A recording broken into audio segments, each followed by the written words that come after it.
दो इंसान हैं जिनकी वजह से जो है वो मैं इस इंडस्ट्री में आया, फैसल कुरैशी, हुमायूं सईद। सहर को मैंने वैसे ब्रेन मसाला भी बना के खिलाया था। अच्छा। वो पता नहीं जी कौन सा नशा करता है। Hey guys, अस्सलाम वालेकुम, this is Rabia and you watching me on Fusha magazine. आजकल बहुत से ड्रामे चल रहे हैं, लेकिन एक ड्रामा जो आई थिंक मैं बहुत इंटरेस्ट से देख रही हूँ वो है रंग महल। एंड आई थिंक रंग महल अगर मैं किसी को रेकमेंड करूँगी तो वो देखने के दो रीज़न्स होंगे, एक होगा सालार और दूसरा होगा महापारा, होगी महापारा। सो महापारा से तो हम गुफ्तगू कर चुके हैं। सालार के बारे में सोची थी यार ये कहाँ मिलते हैं सालार जैसे लोग, तो हमने सोचा कि हम सालार को ही बुला लेते हैं स्टूडियो में और सालार से ही गुफ्तगू करते हैं। तो आज मेरे साथ हैं आसिम महमूद, और आसिम का जर्नी बड़ा इंटरेस्टिंग है। उन्होंने एक टैलेंट शो से स्टार्ट किया था, तो आज कुछ उनकी पीछे का सफ़र भी जानते हैं और कुछ आगे की भी बातें करते हैं। ऑफ कोर्स कि सालार क्या है, कैसे है, क्यों है। अस्सलाम वालेकुम आसिम, कैसे हैं आप? वालेकुम अस्सलाम, आई एम गुड, आप बताएं। मैं ठीक ठाक। ये मैंने सेकंड टाइम इंट्रो दिया तो इसलिए मैं बहुत ज़्यादा बोल गई, मेरे साथ हमेशा यही होता है। कोई बात नहीं। मैं जब कभी कभी इंट्रो नहीं सही होता ना, 2 दफ़ा देती हूँ तो फिर अभी मुझे आसिम को मैं ये कहती हूँ कि अब देखिए सेकंड टाइम में इंट्रो डिफरेंट होंगी, बट ठीक हो गया, सही था। सेकंड टाइम वाला ज़्यादा बेहतर था ज़्यादा मेरे अच्छा ख्याल लगा। से। चलें जी, फिर ठीक है, फिर आई एम फास्ट।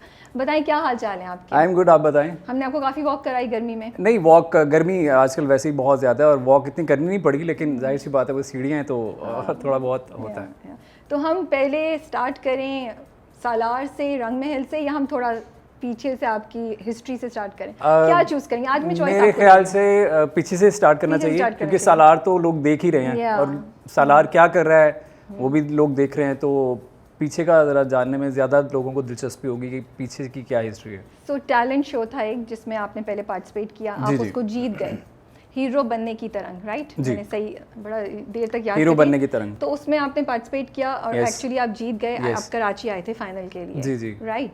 नहीं, फाइनल के लिए कराची नहीं आया था, उसकी जो कंपटीशन एपिसोड हुई थी वो सारी की सारी कराची में हुई थी। अच्छा, ओके। सो मैं ज़िंदगी में पहली दफ़ा कराची आया था और आई वॉज सो एक्साइटेड कि भाई क्या होगा, लेकिन लिटरली वो जर्नी बहुत मज़े का है। काफ़ी सारे लोगों ने मेरे काफ़ी सारे इंटरव्यूज़ में देखा भी होगा, सुना भी होगा उसके बारे में बात करते हुए, लेकिन एक होता है ना जैसे एक ख्वाब सच्चा हो जाता है आपकी ज़िंदगी में, तो वो हीरो बनने की तरंग मुझे वैसा लगता। लेकिन मुझे ये बताएंगे आपको ये आइडिया कैसे आया कि मैं एक टैलेंट शो में पार्टिसिपेट करूं? नहीं, कोई आइडिया नहीं था। मैं बताता हूँ, मेरा एक दोस्त है सियालकोट में, आई वॉज डूइंग जॉब एक्चुअली, और जो व्यूवर है उनको मैं बताता चलूँ कि जो सालार सीए कर रहा है, तो थोड़ा बहुत सीए का जो क्या कहते कीड़ा है, या हैं पीछे लुक में जो- है वो मैंने हाँ। भी चखे में।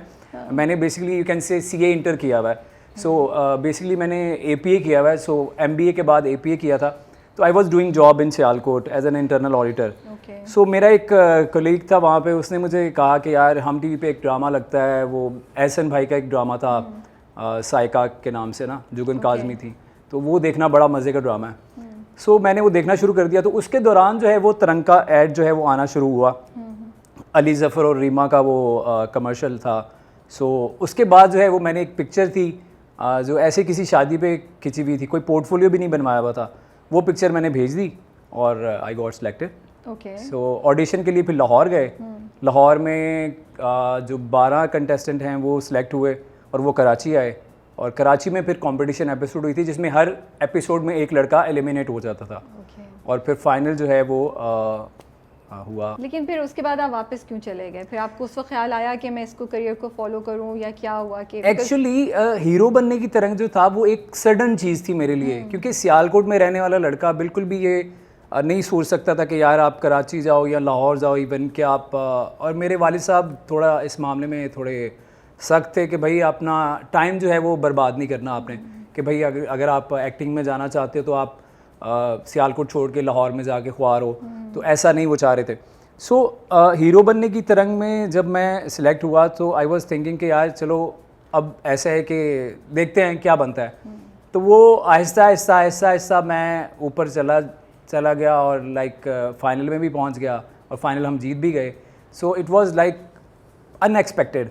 सो उसके बाद जब मैं वापस चला गया, बिकॉज मैं जॉब कर रहा था, जब मैं वापस चला गया तो मुझे ये ख्याल ही नहीं था कि यार मुझे अब उस इंडस्ट्री में जाना चाहिए एक्चुअली। अच्छा। सो मेरे लिए एक कंपटीशन था जो मैंने जीत लिया, बस घर बैठ गए वापस जॉब पे। सो मेरे जो कलीग थे वो मुझे कहते थे कि यार तुम क्या कर रहे हो यहाँ पे, क्योंकि मुझे बहुत सारे वाउचर साइन करने होते थे।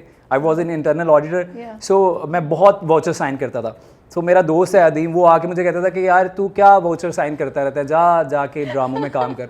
तो मैं कहता था यार मुझे, क्योंकि वैसे अगर आप इंटरनेशनल लेवल पे देखें तो ऐसा लगता है कि जैसे कोई अगर रियलिटी शो को जीतता है ना तो वो रातों रात स्टार बन जाता है बहुत बड़ा, लेकिन पाकिस्तान में ऐसा नहीं हुआ।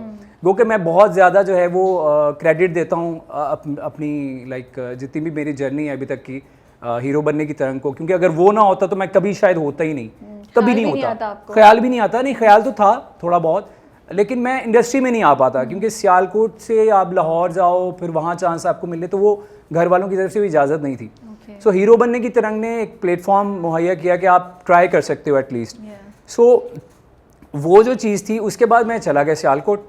सो नवीद चूँकि यहाँ पे काम कर रहा था ऑलरेडी और वो था भी कराची का, सो उसने काम करना स्टार्ट कर दिया, और आतिफ ने भी थोड़ा बहुत, वो भी कराची का। सो जो टर्निंग पॉइंट है वो मैं हूँ शाहिद आफरीदी था।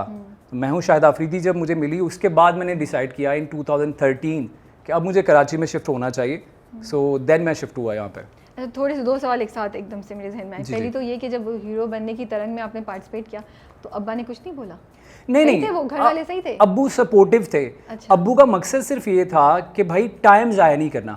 मतलब अगर आपको कुछ नज़र आ रहा है तो आप बिल्कुल जाओ, टाइम ज़ाया नहीं करना। टाइम ज़ाया करना ये होता है कि आप सियालकोट से निकल के लाहौर के स्टूडियो के चक्कर लगा रहे हो ऑडिशंस के लिए और ये वो मारे फिर रहे हो, और आपकी तवज्जो जो है वो मेन आपका जो काम है, क्योंकि मेरा जो मेन काम था वो तो जॉब थी कि या जॉब करूँगा या मेरा कुवैत जाने का प्लान था फ्यूचर में, जो प्लान था एक्चुअली।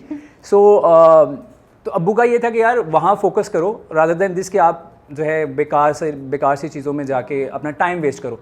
तो उनका मतलब ये था कि टाइम वेस्ट नहीं करना। बाकी अगर आपको सही अपॉर्चुनिटी मिलती है तो आप अवेल करो। सो उसके बाद हीरो बनने की तरंग मैंने जब जीत लिया, उसके बाद तो बहुत सपोर्ट मिली घर वालों की तरफ से। बस मेरे जो बड़े भाई हैं, जब मैं कराची शिफ्ट होने वाला था, सो उनका एक क्वेश्चन ये था कि तब मेरे ख्याल से मेरी सैलरी थी आई थिंक 25,000 इन 2013 जब मैं शिफ्ट हुआ था कराची। सो उन्होंने बस एक क्वेश्चन मुझे किया था कि जितना यहाँ कमाते हो वहाँ उतना बचा लोगे? तो मैंने कहा ये तो अल्लाह ही मालिक है, लेकिन I will try my best कि इतना हो जाए। लेकिन अल्लाह ने फिर आगे सिलसिला बनाया। अच्छा, तो मैं हूँ शाहिद आफरीदी कैसे आई आपके पास? अच्छा, मैं हूँ शाहिद आफरीदी का भी बड़ा इंटरेस्टिंग सा किस्सा है कि जैसे कि मैंने बताया कि मैं जॉब कर रहा था सियालकोट में, और नोमान हबीब जो लीड कर रहे थे उसमें उस फिल्म में, सो उनसे मेरी थोड़ी बहुत हेलो हाय थी फेसबुक पे। तो उन्होंने मुझे एक दिन कहा कि यार मैं सियालकोट आया हुआ हूँ तो मुझे तुम्हारी हेल्प चाहिए। मैंने कहा वाह, आप सियालकोट आए हैं तो मिलते हैं। तो कहते हैं हाँ तुम कहाँ रहते हो? मैंने कहा मैं तो यहाँ रहता हूँ। उनको खैर एरियाज़ का पता भी नहीं था। सो उन्होंने कहा यार मुझे एक हेल्प चाहिए, तो एक होटल है वहाँ पे आ जाओ। मैं वहाँ पहुँचा और बाइक होती थी मेरे पास, तो मैंने उनको पिक किया। तो मुझे कहते हैं यार वो ना मुझे किसी ढाबे पे ले जाओ। मैंने कहा किस तरह का ढाबा? खाने पीने वाला? कहते नहीं, जहाँ पे चाय वाय होती है। तो मैं ले गया, एक वहाँ पे हमारा रोड है, एक शहाब रोड, वहाँ ले गया। तो वहाँ जाके उसने मुझे कहा कि यार बातें करो ज़रा सबसे। मैंने कहा क्या मतलब? कहता है बेसिकली ना मुझे इनका एक्सेंट सुनना है, ये जो पंजाबी में इनका एक्सेंट होता है ना, या उर्दू बोलते हुए जो इनका थोड़ा सा एक्सेंट आता है वो मुझे सुनना है बेसिकली। तो मैंने कहा उससे क्या होगा? तो फिर उसने मुझे बताया नुमान ने कि यार मैं एक फ़िल्म कर रहा हूँ जिसका नाम ये है, उसका मैं टाइटल कर रहा हूँ, तो मुझे एक्सेंट बनाना है सियालकोटी। मैं सियालकोटी लड़का प्ले कर रहा हूँ, तो मुझे एक्सेंट बनाना है जैसे वो बात करते हैं। सो मैंने कहा ओके। तो मैंने कहा वो तो मैं भी हेल्प कर सकता हूँ, मेरी तो नेचुरल है। तो कहता है कि ओके। तो खैर वो एक दो बुज़ुर्ग लोग बैठे हुए थे, उनसे बातें की उसने। सो उसके बाद जो है वो मुझे नुमान ने कहा कि यार हमारे डायरेक्टर से आके मिल लो, इनको और भी लड़के चाहिए, जो सियालकोट की टीम बनेगी उसमें और भी लड़के इनको चाहिए। तो मैंने कहा ठीक है। तो सैयद अली रज़ा उसामा उनसे मैं मिला जाके, तो उन्होंने मुझे कहा कि बेटा जॉब छोड़नी पड़ेगी। तो I was like kind of crazy. तो मैंने कहा सर छोड़ दूंगा। फिर उन्होंने मुझे कहा कि मेहनत बहुत करनी पड़ेगी। मैंने कहा सर करूँगा। उसके बाद उन्होंने मुझे कहा ठीक है, उनके एडी थे, अभी वो डायरेक्टर हैं, तो उन्होंने मुझे कहा कि यार बात ये है कि तुम्हारा जो कैरेक्टर है ना उसमें एक भी डायलॉग नहीं है, एक भी डायलॉग नहीं है, तो तुम एज ए प्लेयर खेलोगे बस। तो मैंने सोचा, मैंने कहा यार लाइक ऑब्वियसली अंदर वो हंसी आ रही है मुझे कि जॉब भी छोड़ो बट एक भी डायलॉग नहीं। हाँ, तो वो मुझे ये हो रहा था क्योंकि उसामा भाई जो थे वो मुझे जानते नहीं थे कि मैंने हीरो बनने की तरंग जीता हुआ या what ever the cases. Humayun भाई जानते थे मुझे, क्योंकि हुमायूं भाई एक हमारी एपिसोड थी रोमांस की, उसमें मेंटोर बन के आए थे। सो उन्होंने परफॉर्मेंस मेरी देखी हुई थी।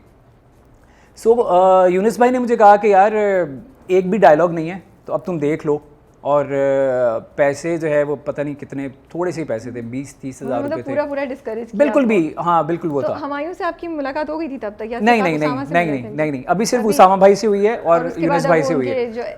सो उन्होंने मुझे ये कहा तो मैंने कहा अच्छा मैं सोच के बताता हूँ। मैंने जब जाके सोचा, अब अंदर एक्टर तो था, तो मैंने कहा यार लाइक मुझे कुछ करने का मौका ही नहीं मिलेगा तो मैं क्या करूँगा फिल्म में आके, मतलब कुछ करने को है ही नहीं, एक भी डायलॉग नहीं है।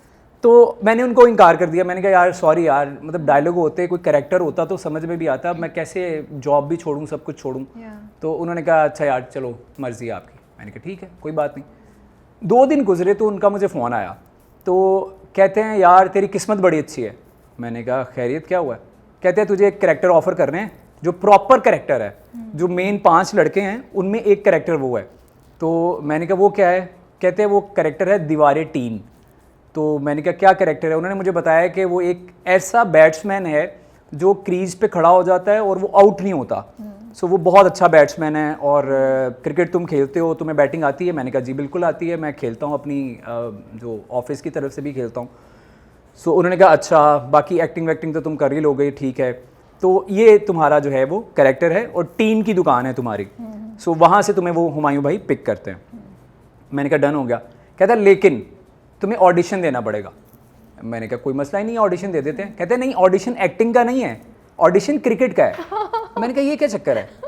तो उसने मुझे समझाया कि भाई बात ये है कि जो कैरेक्टर हमने दीवारी टीम का एक लड़के को ऑलरेडी दिया हुआ था, वो लाहौर का एक लड़का था, वो एक्टिंग ठीक करता था लेकिन बैटिंग उसकी ज़ीरो थी, मतलब उसको बैट भी नहीं पकड़ना आता था।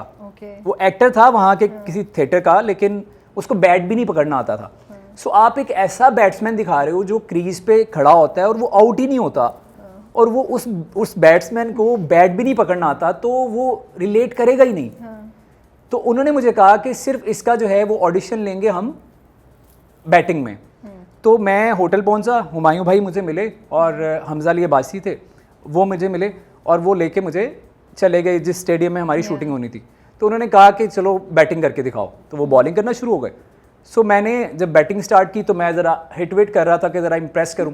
तो हुमायूं भाई ने कहा मुझे हिटिंग नहीं चाहिए, मुझे प्लेसमेंट करके दिखाओ, नीचे नीचे खेलो, बिल्कुल प्लेसमेंट स्टाइल से खेलो।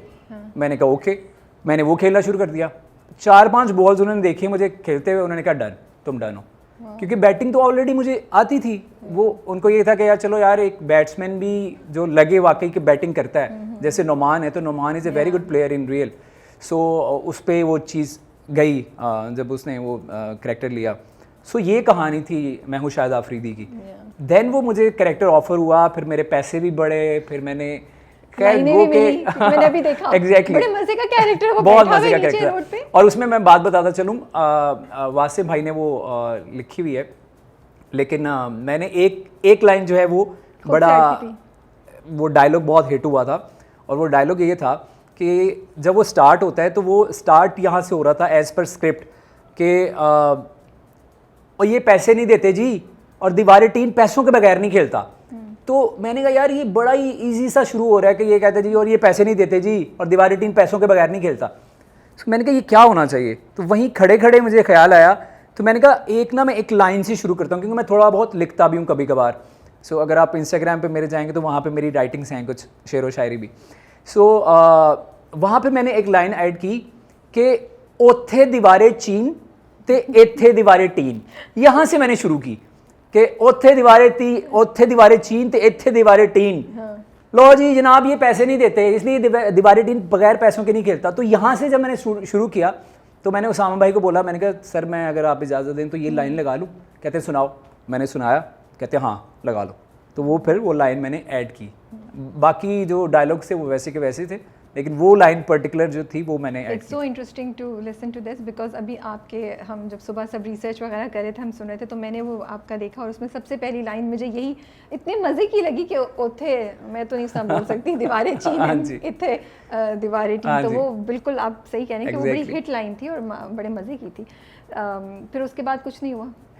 नहीं, उसके बाद लोगों ने पहचानना शुरू किया आपको? नहीं, मैं आपको बताता हूँ। उसके बाद ये था कि मुझे लग रहा था कि लाइक ऑब्वियसली वो एक रिवाइवल था सिनेमा का। सो मुझे ये तो पता था कि यार ये सुपर डुपर हिट नहीं होगी, लेकिन ये नज़रों में आएगी लोगों के, और वो आई भी थी। तो उसके लिए जब 2013 में वो रिलीज़ हुई फिल्म, 2011 में मेरे ख्याल से वो बननी शुरू हुई थी और 13 में वो रिलीज़ हुई थी। सो उस वक्त मैंने सोचा कि यार ये टाइम है, क्योंकि मैं हूँ हीरो बनने की तरंग का मैं जिसको भी बताता था वो कहता था अच्छा यार ओके वो होगा कोई शो। हालांकि वो ARY पे और PTV पे आया था, ऑन एयर हुआ था, बट वो लोग समझते थे कि यार बस ऐसे ही कोई शो होगा, जिनको नहीं पता था। सो वो लोग सीरियस लेते नहीं थे। तो मैं हूँ शायद आफरीदी एक ऐसी चीज़ थी जो मुझे लगता था कि ये लोग जो है वो इस चीज़ को सीरियस लेंगे, और बताने के लिए मेरे पास कोई चीज़ है कि मैं किसी को बता सकूं कि मैंने ये वाला कैरेक्टर किया। सो उसने बहुत हेल्प किया रेफरेंस के तौर पे कि मैं किसी को बता सकूं कि मैंने जो है वो इस फिल्म में काम किया। सो मैं हूँ शायद आफरीदी कंप्लीट होने के बाद जब उसका प्रीमियर था, देन मैंने डिसाइड किया कि अब मुझे शिफ्ट होना चाहिए ताकि मैं किसी को बता सकूं, और मे बी इस बेस पे मुझे काम भी मिलना शुरू हो जाए। उस वक्त आप कराची शिफ्ट करने का आपने डिसाइड हाँ, किया? फिर मैंने कराची शिफ्ट किया लाइक 2013 लेकिन में। मैंने सुना आपको उसके भी 2 साल तक काम नहीं मिला था। नहीं, 2 साल नहीं, कराची में जुलाई में शिफ्ट हुआ था। जून जुलाई अगस्त सितंबर अक्टूबर नवंबर दिसंबर जनवरी में जाके मुझे 5-6 महीने बाद काम मिला था। और वो भी जो है वो फैसल भाई हैं, फैसल कुरैशी, उनका मैं बहुत ममनून हूँ और हमेशा से ही हूँ कि शुरू भी उन्होंने ही करवाया था मुझे। मैं उनकी भी एक बात बताता हूँ। बल्कि मेरा सवाल भी था कि क्योंकि मैंने काफ़ी जगह फैसल कुरैशी का जिक्र आपसे सुना इंटरव्यूज़ में, लेकिन ये नहीं पता चला कि फैसल कुरैशी आपको कहाँ मिले, क्योंकि इस जर्नी में कहीं फैसल कुरैशी का जिक्र नहीं आ रहा, जो है ना हीरो बनने की तरंग। और फिर मैं हूँ मैं बिल्कुल करता हूँ।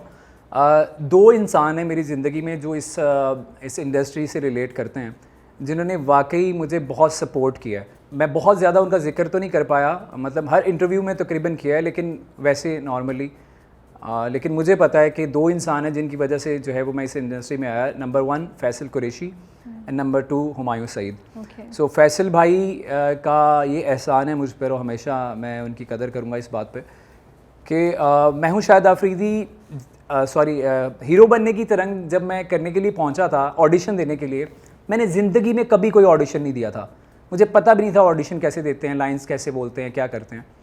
सो ऑडिशन स्टार्ट होने थे सुबह 10 बजे DH सिनेमा लाहौर में, और ऑडिशन जो है वो लेट होते होते, क्योंकि वो सैयद नूर, रैम्बो, रेशम साहिबा, वो सारे उनके शॉट्स बन रहे थे और लड़कों के शॉट्स जैसे रियलिटी शोज़ में होते हैं।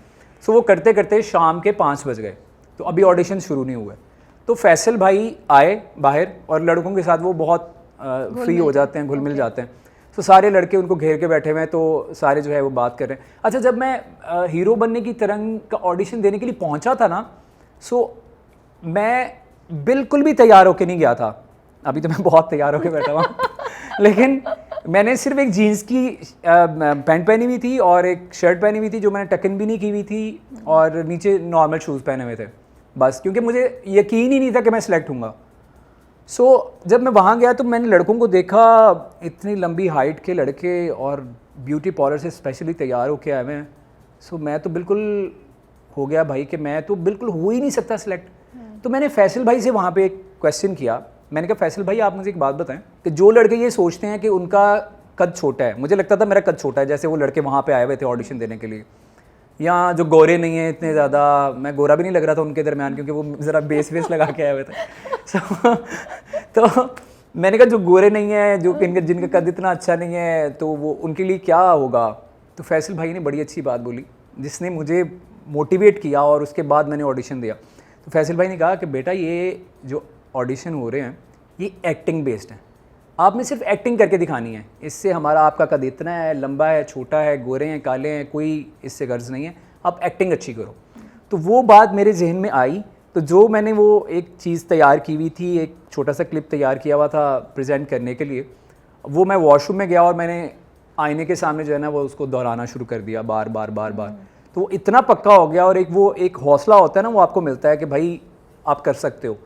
सो वो मैंने पहली बार में ही किया और पहली बार में ही आई गॉट सिलेक्टेड। सो ये फैसल भाई का एहसान है उस वक्त का, जो कि शायद उनको ना लगे कि वो एहसान नहीं, तो उनकी तो एक टिप थी, लेकिन मेरे लिए वो एहसान कि अगर वो शायद वो आवाज़ मेरे कानों तक ना पहुंचती तो मैं शायद वैसे भी फैसल कुरैशी उस वक्त भी मतलब बहुत ऊंचे बेशक पे थे, बहुत माने जाने। Exactly. तो फॉर हिम कि वो उस लेवल पे आके इस तरह बात करें और इतने आराम से एडवाइस दें, वो भी मुझे लगता है एक बहुत बड़ी चीज़ होती है। तो सो दूसरा जो है वो हुमायूं भाई हैं, क्योंकि हुमायूं भाई ने मैं हूँ शाहिद आफरीदी के दौरान इतना सपोर्ट किया है सब लड़कों को, जितने भी उस टीम में थे लड़के, नुमान, गौहर रशीद, मैं, एनान आरिफ था और हमज़ा, तो जो 5-6 लड़के जो जिनके कैरेक्टर्स थे प्रॉपर, तो उन्होंने बहुत सपोर्ट किया।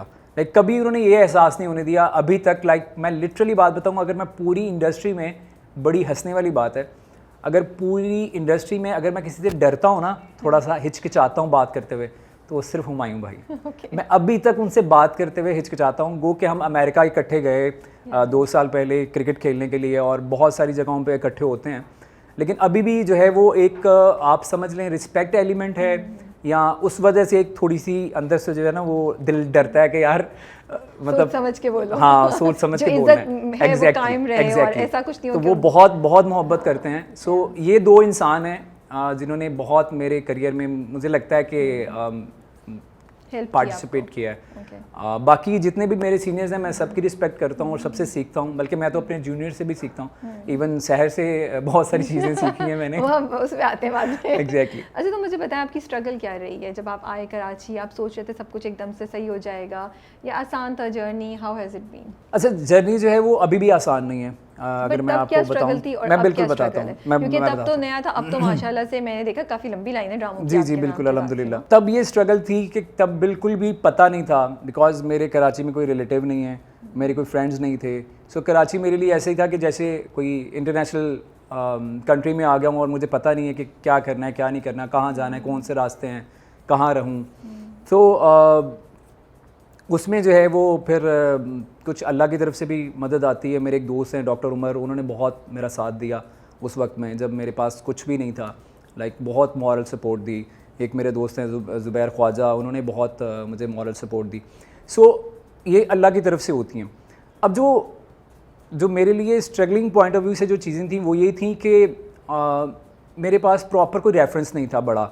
मैं हूँ शाहिद आफरीदी थी, लेकिन फिर भी आपको काम देने के लिए, क्योंकि अब जाके मुझे ऐसा लगता है कि वो ठीक थे उस वक्त। वो इसलिए कि डायरेक्टर के पास इतना टाइम नहीं होता कि वो जो नया आने वाला लड़का है या लड़की है उसको सेट पे लाके बोले अच्छा यार लाइंस याद करो, और उससे हो ना रहा हो तो उसको पूरा ट्रेन क्या कहते हैं, उसको दोबारा टाइम दे और दोबारा रीटेक्स उसकी हों।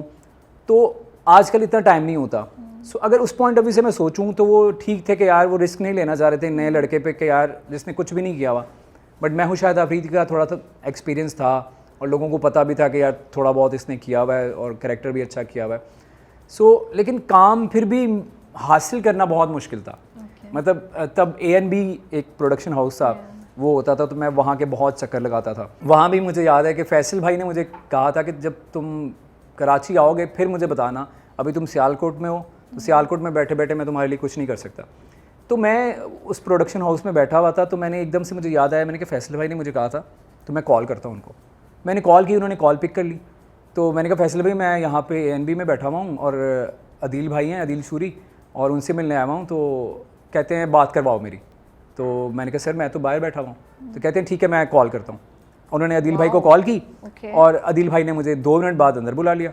तो मुझे कहते हैं अच्छा आजकल क्या कर रहे हो? तो मैंने कहा सर मैं तो अभी 6 महीने पहले शिफ्ट हुआ हूँ तो भी कुछ नहीं कर रहा। रगड़े लगा रहा हूँ। हाँ, तो उन्होंने कहा कि अच्छा चलो मैं ना तुम्हें एक सोप हम कर रहे हैं, उसका नाम था घर एक जन्नत, और सारा खान जो है वो मेरे ऑपोजिट थी उसमें। So that was my first play in Karachi. और उसके बाद फिर आहिस्ता आहिस्ता तो स्ट्रगल जो है वो तब ज़रा वो थी कि यार एक दफ़ा रिकग्निशन मिल जाए। और बड़ा अच्छा लगता था जब मैं बाहर जाता था कहीं किसी मॉल में या किसी ऐसी जगह पे जहाँ भीड़ होती है, सो लोग पहचानते थे। तो मैं क्या करता था, अच्छा अब किसी ने मुझे देख लिया ना फ़र्ज़ करें, तो मैं जानबूझ के ना यूँ करता था, यूँ करके, ताकि पूरा प्रॉपर पक्का पहचान लो मुझे। सो अब तो क्योंकि यूज़ टू हैं तो अब तो मैं मुंह छुपाता हूँ उल्टा कि यार प्लीज़ ना पहचाना।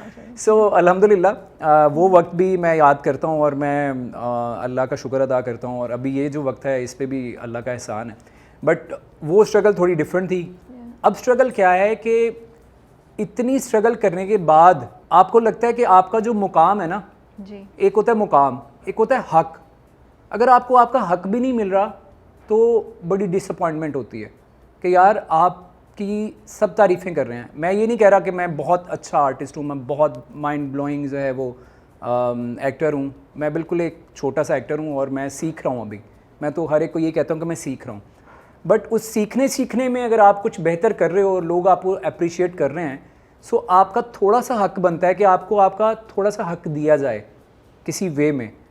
और मैं ये भी नहीं कहता कि मुझे हर ड्रामे में हीरो आना है, मुझे हीरो नहीं बनना, मुझे एक अच्छा आर्टिस्ट बनना है कि लोग बोलें यार ये जो है ना इसकी एक्टिंग बड़ी आला है और बड़ी कमाल की है और बड़ी मज़े की है, और जो भी कैरेक्टर ये करता है उसमें ये ढल जाता है। लगता ही नहीं है कि ये पिछला ड्रामा इसका ये था, उसमें यही कैरेक्टर किया था और इसमें ये बना हुआ है, तो सिमिलरिटी नहीं आए।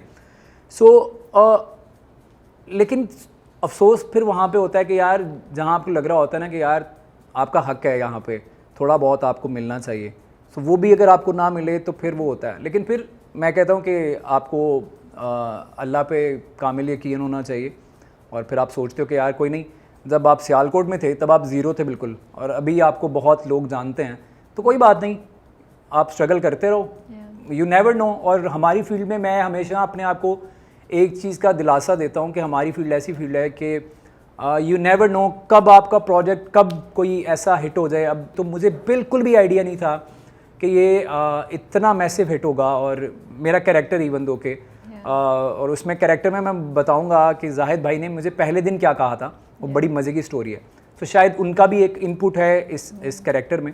सो स्ट्रगल की जहाँ तक बात की जाए तो स्ट्रगल तो अभी भी है, और आगे कितनी करनी है यू नेवर नो। तो क्या होता है, ऑडिशंस होते हैं, पार्ट नहीं मिलता है, इस बात पे आप बोल रहे हैं, या ऑफर ही नहीं आ रही होती उस तरह की कैरेक्टर्स की जो आप चाह रहे हैं? हो क्या रहा है इंडस्ट्री पहली में बात बहुत ये से है आर्टिस्ट के साथ? जी, पहली बात ये है कि मैं ऑडिशन से कभी नहीं घबराता। जी, मुझे कोई बोलेगा यार कि आपका इतना सा कैरेक्टर है, उसके लिए भी ऑडिशन देना है, तो I am ready for that, because मैं समझता हूँ कि एक तो इंटरनेशनल लेवल पे ये एक स्क्रीन टेस्ट जिसको कहते हैं या ऑडिशन कहते हैं वो होता है।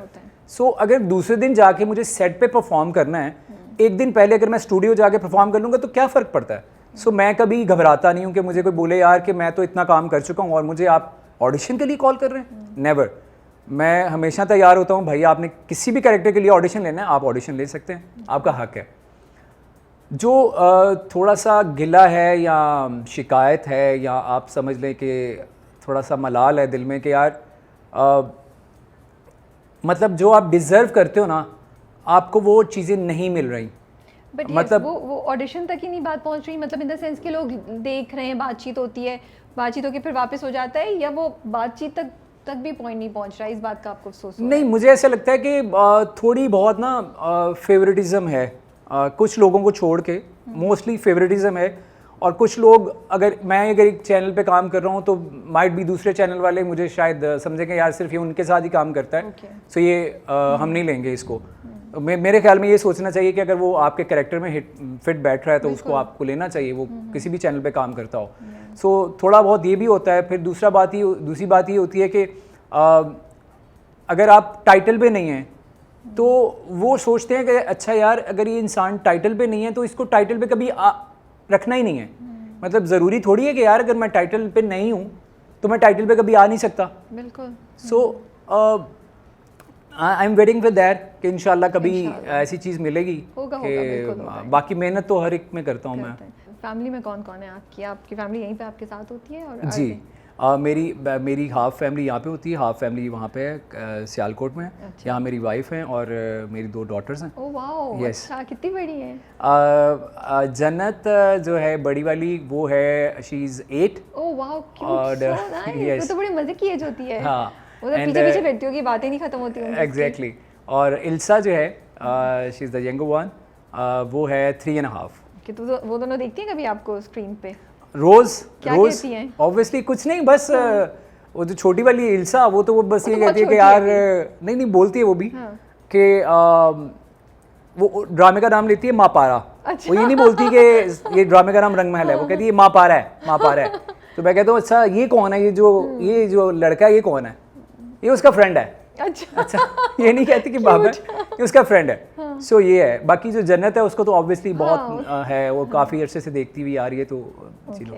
बाकी जो मेरी फैमिली है, मेरे पेरेंट्स हैं और मेरे बाकी बहन भाई जो हैं वो सियालकोट में। अब उनका क्या रिएक्शन होता है? वो तो बड़े खुश होते होंगे यार। बहुत अच्छा रिएक्शन होता है। अब्बू जाहिर सी बात है बाहर निकलते हैं, सारे लोग कहते हैं कि यार अच्छा आपका बेटा है। और इवन दो कि मैं जब सियालकोट जाता हूँ, पहले तो बहुत ज़्यादा जाता था क्योंकि फैमिली वहाँ पे थी। अब फैमिली चूँकि यहाँ पे शिफ्ट हो गई है तो कम जाना होता है। लेकिन जब भी मैं जाता हूँ तो लोग यकीन ही नहीं करते कि मैं सियालकोट का हूँ। सो वो कहते हैं नहीं नहीं आप झूठ बोल रहे हैं, आप वैसे आए होंगे सियालकोट में, लेकिन आप सियालकोट के नहीं हैं। तो मैं कहता हूँ यार नहीं, मैं यहीं पला बड़ा हूँ क्योंकि मैं बहुत ज़्यादा सोशल नहीं था। सियालकोट में भी मैं सोशल नहीं था इतना। बस कॉलेज गए, कॉलेज से घर, यहाँ जॉब पे गए, जॉब से घर, लिमिटेड दोस्त थे मेरे। सो ये था। तो ऑब्वियसली प्राउड फील करते हैं पूरे ख़ानदान वाले भी, अम्मी भी, अब्बू भी, बहन भाई भी। यस। पहला फ़ैन रिएक्शन कैसा था जब आपको किसी ने आके कोई इंटरेस्टिंग बात की हो, कुछ किया हो जो आप शेयर कर सकते हैं? हाँ बिल्कुल। एक मेरा लाहौर में एक इंटरव्यू था एक FM पे। तो वहाँ जो है वो एक लड़की जो है वो अचानक से फूल लेके पहुँच गई। उसको किसी ने बताया हुआ था कि यहाँ जो है वो आसिम आने वाले हैं जिन्होंने हीरो बनने की तरंग जीता है, तो वो आने वाले हैं। तो वो लड़की एक फूल लेके पहुँच गई। तो आई वाज सो शॉक्ड। मैं शो से जब बाहर निकला तो वो आगे खड़ी है, अपने दोस्त के साथ आई हुई थी। तो मैंने कहा जी, कहती सर मैं आपके लिए लेकर आई हूँ, मैं आपकी फ़ैन हूँ। आई वाज सो शॉक्ड और खुशी भी थी एक किस्म की कि यार लाइक अच्छा फ़ैन भी कोई चीज़ होती है। So that was the first time कि वो ऐसी कोई चीज़ हुई थी। और तो स्क्रिप्ट कैसे आया आपके पास सालार का? सालार का ही ऑफ़र हुआ था या कोई और? क्योंकि अक्सर होता है ना लोगों को डिफरेंट रोल्स ऑफ़र होते हैं, आपको सालार ही ऑफ़र हुआ था? जी जी, मुझे सालार ही ऑफ़र हुआ था। और स्क्रिप्ट इस तरह से आया था कि जाहिद भाई जो हैं वो जो डायरेक्टर हैं इस ड्रामे के रंग महल के, तो उनके साथ मैंने ऑलरेडी 2 प्रोजेक्ट किए हुए थे। एक मेरा प्रोजेक्ट था उम्मीद, वो भी बहुत हिट हुआ था, वो प्रोजेक्ट किया था। उससे पहले एक आज एंटरटेनमेंट के लिए मेरे ख्याल से किया था, वो भी 7 स्काई का ही था। वो था साहिल के नाम से। तो 2 प्रोजेक्ट्स मैंने ऑलरेडी इनके साथ किए हुए थे। तो इनको थोड़ा बहुत पता था मेरा कि यार ओके यू नो जाहिद भाई का ये है कि बहुत ज़्यादा वो ना एटीट्यूड वाले लोग उनको अच्छे नहीं लगते कि मतलब सेट पे नखरे करने और ये वो। हालांकि रंग महल में भी ऐसे सारे लोग ऐसे थे कि यार सब बहुत घुल मिल के काम करने वाले थे। सो हर एक का अपना अपना होता है ना, तो मेरे में तो बिल्कुल भी नहीं है। सो वो बड़े कंफर्टेबल रहते हैं मेरे साथ काम करते हुए ना। तो उन्होंने ये ड्रामे की शूट शुरू होने से तकरीबन 6 महीने पहले मुझे कॉल की थी एक दिन, और मुझे उन्होंने कहा, जब मैं दूसरा वो प्रोजेक्ट कर रहा था, मुझे खुदा पे यकीन है, सलीम कांची साहब का 7 स्काई का ही, तो उन्होंने मुझे कहा कि यार एक मैं कर रहा हूँ सीरियल कर रहा हूँ, तो उसमें ये है। तो वो सीधी सीधी बात करते हैं। तो उन्होंने मुझे कहा यार लीड पे टाइटल पे जो है वो ये हैं, अली है और हुमायूं हैं और एक लड़की है ये वाली, तो तुम्हारा ये करैक्टर है, लेकिन करैक्टर बड़ा मज़े का है, ये तो देख ले। सो वो इस तरह से है। सो फिर ऑब्वियसली जब मेरे पास स्क्रिप्ट आया तो उस पर मैंने फिर वर्किंग की कि कैसे होना चाहिए, पहले ये कैसे नज़र आएगा, बाद में कैसे नज़र आएगा। सो वो फिर मैंने बैठ के जाहिद भाई के साथ जब डिस्कशन की तो उन्होंने मुझे कहा कि हाँ ये इस तरह से करेंगे। तो वाक़या कुछ यूँ है कि पहला दिन था रंग महल का, मेरी शूट का पहला दिन था सालार का, पहले वाली लुक का। तो 2 सीन मैंने करवाए। तो जाहिद महमूद जो हमारे डायरेक्टर हैं, मेरे बड़े भाई, उन्होंने मुझे पकड़ा और मुझे साइड पे ले गए। कहते हैं तुमसे एक बात करनी है। मैंने कहा सर बोलें। कहते हैं यार आसिम मज़ा नहीं आ रहा। ओहो। मैंने कहा व्हाट? कहते हैं यार देख बात ये है कि जो सालार का करैक्टर है ना बहुत स्ट्रॉन्ग करैक्टर है और मेरा मेन करैक्टर है। जैसे वो अली और हुमायूं मेन करैक्टर है, ये तीसरा लड़का जो मेन है मेरे पास। लेकिन इसमें ना मुझे बहुत मज़े की और बहुत अच्छी परफॉर्मेंस चाहिए, लेकिन अभी जो तुमने 2 सीन किए ना तो यार मज़ा नहीं आया। तो मैंने कहा सर मतलब कैसे मज़ा नहीं आया, मुझे थोड़ा गाइड करें कि क्या मैंने नहीं किया। कहते हैं देख मैं अली और उसका काम हुमायूं का काम तकरीबन 20-25 दिन का कर चुका हूँ, तो वो जो है वो कैरेक्टर में ढल चुके हैं और वो बड़ा अच्छा कर रहे हैं। मैंने कहा सर वो 20-25 दिन काम कर लिया, मेरे अभी 2 सीन हुए हैं। कहते नहीं लेकिन मैंने तुम्हारे साथ काम किया हुआ है, मैं एक्सपेक्ट करता हूँ कि यार तुम बहुत अच्छा दोगे मुझे। मैंने फिर उनके साथ डील डन की। मैंने कहा आप ये देखेंगे कि सीन ख़त्म होने के बाद मैं आपको इशारा करूँगा ये वाला थम्स अप का, और अगर आप मुझे बोलेंगे कि थम्स अप तो इसका मतलब है कि ऑल ओके। तो अगर आप मुझे बोलेंगे कि यार नहीं, तो मैं आपको बोल दूंगा कि रीटेक कर लें या थोड़ा कुछ कर लें। अल्हम्दुलिल्लाह अल्हम्दुलिल्लाह उस दिन के बाद एक भी दिन ऐसा नहीं आया कि जिस पे उन्होंने यूं ना बोला हो। हाँ, बीच में जाहिर सी बात है डायरेक्टर की इनपुट होती है, वो तो हर एक्टर को होती है, सीनियर्स को भी होती है कि यार इसको इस तरह से ज़रा कर लो, ये कर लो, ये कर लो। उसके अलावा एक भी दिन उन्होंने मुझे ये नहीं कहा कि यार नहीं। तो मिसिंग क्या था जी, व्हाट वाज मिसिंग, क्या उनको सही नहीं, आपने क्या चेंज किया फिर परफॉर्मेंस में? नहीं, वो बेसिकली मैंने कुछ चेंज नहीं किया था। हर डायरेक्टर का ना जाहिर सी बात है एक कंसीव करने का थोड़ा डिफरेंट तरीका होता है कैरेक्टर को, एक्टर का कुछ और होता है। तो मुझे बेसिकली थोड़ा सा एक ये भी हुआ था इशू कि मेरे पास टोटल एपिसोड नहीं आए थे। तो मैंने आखिर तक पढ़ा नहीं हुआ था। मुझे शुरू के कुछ 10-12 एपिसोड मिले थे जहाँ से मेरी एंट्री होती है, तो मुझे वो थोड़ा सा पता था। मुझे पीछे वाली स्टोरी का भी नहीं पता था, मतलब वैसे ज़ुबानी पता था लेकिन स्क्रिप्ट में मैंने नहीं पढ़ा था, तो मुझे आइडिया नहीं था कि क्या चीज़ें चल रही हैं। तो जब वो आपको आइडिया नहीं होता ना, तो आप कुछ और कर रहे होते हो। फिर जैसे वो जो एडी था हमारा, उसने मुझे बातें बताई कि ये हुआ, उसके साथ ये हुआ, तो फिर मैंने उस तरह से उस चीज़ों को लेके चलना शुरू किया, तो वो जो है वो थोड़ा सा बैठना शुरू हुआ उसमें। कंसर्न नहीं था क्योंकि I think around 20th episode आपकी एंट्री होती है, जी जी, नॉट रॉन्ग, राइट? 24th में आई गेस। Yes, exactly. तो काफ़ी देर से एंट्री हो रही है, तो उस पर आपको कंसर्न नहीं था? नहीं, कंसर्न मुझे जब ऑनर आया तब कंसर्न लगा, क्योंकि इतने दिन गुजर गए, नजर नहीं आ नहीं रहे, नहीं, वो थोड़ा दिन की होता है। बात दिन की बात नहीं थी। मुझे ये भी नहीं होता कि मेरा स्क्रीन टाइम इतना होना चाहिए या मैं बहुत ज़्यादा मेरे सीन हों। मुझे इससे गर्ज नहीं होता कि मेरे सीन ज़्यादा हों। मुझे गर्ज इस बात से होती है कि मेरे सीन जो हों वो इम्पैक्टफुल हों, लोगों को एक सीन भी करो तो लोगों को याद रहे कि यार वो करके गया था। जैसे अभी जो 61 एपिसोड में सीन आया है, वो खामोश सीन था बिल्कुल भी, लेकिन वो अल्हम्दुलिल्लाह वो ऐसा सीन है कि लोग मुद्दतों याद रखेंगे उसको। वो फील बाद में इसलिए आया कि जब सालार की एंट्री होती है तो महापारा के साथ इतना कुछ हो चुका हुआ है, तो लोग रिलेट नहीं कर पा रहे थे सालार से। वो समझ रहे थे कि यार ये भी कोई नेगेटिव लड़का है और ये भी जो है ना ऐसे गली मोहल्ले में जो है ना वो उठने बैठने वाला और तंग करेगा, उस पर कोई बुरी नज़र रखेगा, इस तरह से। सो वो अगर इस तरह से हो जाता, ये मेरी अपनी एक सोच है। बाकी राइटर ने जो लिखा, शाफिया खान ने बहुत खूबसूरत लिखा, स्पेशली मेरे जुमले बहुत अच्छे लिखे हुए उन्होंने, तो जो कि मैंने उनको बाद में थैंक्स भी कहा कि मेरे जुमले आपने बहुत अच्छे लिखे हुए हैं। सो जो है उन्होंने अपने लिहाज से सही लिखा होगा, लेकिन मैं ये सोचता हूँ कि अगर थोड़ा बहुत ये दिखा देते फर्स्ट एपिसोड में, सेकंड एपिसोड में, बीच बीच में एक दो सीन सालार के कि यार अच्छा उसका बाप उसको डांट रहा है कि तू जो भी बाद में बातें होती हैं तू पढ़ता रहता है लेकिन कामयाब नहीं होता, या तेरा सीए हो नहीं रहा, माँ कुछ और बातों से डांट रही है या कुछ ऐसा ये वो, तो वो लोग रिलेट कर लेते कि अच्छा यार एक ये लड़का है या उनका रिश्तेदार है, या उनके बारे में बातें करते हुए नज़र आते ये तीनों बेटा, माँ और बाप, कि अच्छा यार वो जो वो हैं जो दादी बनी हुई हैं उनके यहाँ ये हो रहा है, उनके यहाँ ये हो रहा है, जो भी चीज़ें हैं, ताकि लोग रिलेट करते कि अच्छा यार ये सालार है, अब ये इनके घर पहुँचे हैं। लेकिन अगर आप उस तरह से देखो कि यार अचानक एक एंट्री होती है, वो भी ठीक था। एक्चुअली मैं बताऊँ तो मुझे बड़ा मज़ा आया, क्योंकि जब आपकी एंट्री हुई तो हम कहते हैं हाँ ठीक है, फिर हमने देखा अरे यार ये सालार तो बड़ी डिफरेंट चीज़ है, ओह अच्छा, देन सालार ने ना हमें अटेंशन लेना शुरू किया। हमने कहा ओह सालार तो सालार है, फिर यू नो एकदम से स्पेशली द स्पीच वो जो दादी को देता है कि आप उसको ये डिपेंडेंट होना नहीं सिखाएं, वो सिखाएं कि वो खुद जाके अर्न करें। I think that speech was just such a winner. वो जो पूरी बात है, वो पूरे डायलॉग्स हैं कि आप उसको कॉन्फिडेंस दें कि वो अपने पाँव पे खड़ी हो सके, और वो कितना अच्छा मैसेज है वो। आई थिंक वहाँ से वो मेरे लिए टर्निंग पॉइंट था। वो सीन भी बड़ा खूबसूरत है कि वो वॉक करता है, उसको नहीं पता कि महापारा पीछे खड़ी हुई है। हाँ जी, हाँ जी। And that scene is also, और महापारा पे भी वो इम्पैक्ट हुआ है टू हियर एवरीथिंग। सो मुझे तो लगा कि मुझे मजा आया देख के, and it was something unexpected also. हम समझ रहे थे हीरो को कौन होगा या कहाँ जाएगा, तो एकदम से एक नई एंट्री भी हो गई। एग्जैक्टली। बट एक बात पूछूं, सच सच बताएंगे, टाइटल पे आपकी पिक्चर नहीं है। Salar is one of the strongest characters of Rang Mahal, and if I am not wrong, जो मैंने शुरू में कहा था, आई स्टैंड बाय इट, कि 2 of the reasons that I will, जो मैं बोलूँगी वो सालार का कैरेक्टर और महापारा का कैरेक्टर है। जिस तरीके से ये लिखे हुए हैं, इतने खूबसूरत लिखे हुए हैं, और बहुत ज़रूरत है कि हमारे ड्रामों में ऐसे लिखे जाएँ।